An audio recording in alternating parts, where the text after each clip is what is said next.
Alright, so we're going to take a look at this back screw in the back of the chair. And the reason we're going to do this is because this screw is pretty hard to get out. And one of the things I wanted to do is just give you a couple tips on what to do when it's hard to turn a screw. So again, remember the first thing I told you about was your screwdrivers. You got to make sure that you have a good screwdriver. Sometimes if they're a little flimsy, when you start turning your screw, you might feel the screwdriver bending a little bit, and that just should tell you that your screwdriver is not strong enough for this job. In which case, get a stronger screwdriver.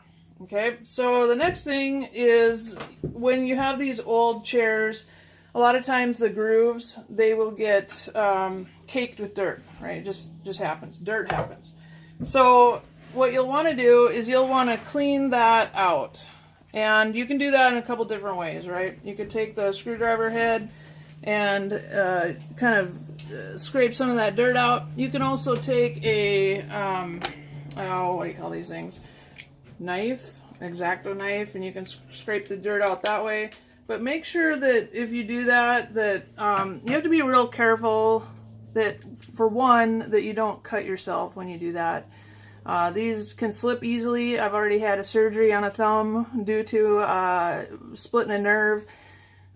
They cut well. That's what they're supposed to do. So if you use that, just make sure you don't slip and cut yourself. Go slow. Also, don't try to get all the dirt out in one swipe, right? You can use multiple swipes. It's just time. You've got time. It's an old chair, right? It's okay if it doesn't get fixed today. So also make sure that you don't want to gouge the wood around the screw. So that's the other reason to just go slow. We're not in a contest to fix the chair. So once you get to that point, what you'll want to do is you'll want to make sure that your chair is braced well so that you have some so that you're not slipping all over the place, right? So go ahead and press firmly into your groove, and then again turn left or counterclockwise and start breaking that screw back out. You don't want to break the screw because then you'll have to drill it out. The other thing is that if you can't get it to turn left, you can always try to turn it right, right? Once you turn it right, sometimes that cracks the seal that's in there. Sometimes they put glue in with the screws, and so you kind of got to back it out. The one thing that you want to be making sure of is that when you're doing this, that the head of your screwdriver does not start twisting on you. That's another sign that your screwdriver is not going to handle this job.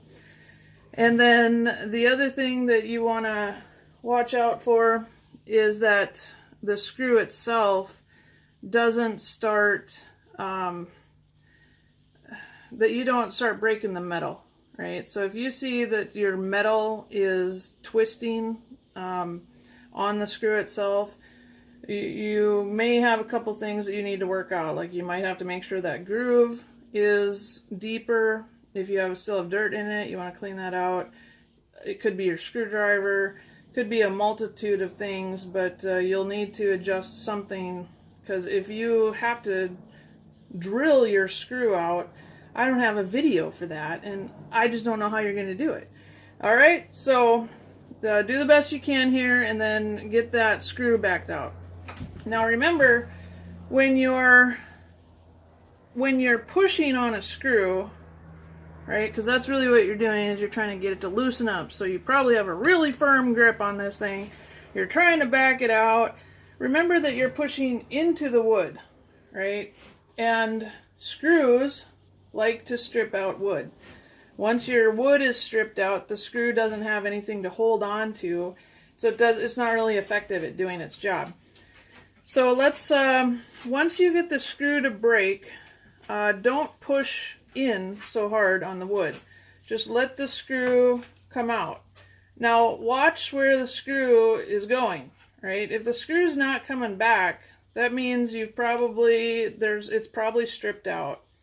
So what you want to do is you can do a couple things. You can take another screwdriver, or if you have fingernails work too. Just kind of go right behind that screw and give it a little bit of leverage to start working backwards, right? So you're kind of trying to push it out backwards while you're turning your screwdriver left. Now once you get it back far enough, you usually can take your fingers and just pull it back out. Okay, so that's it for this video.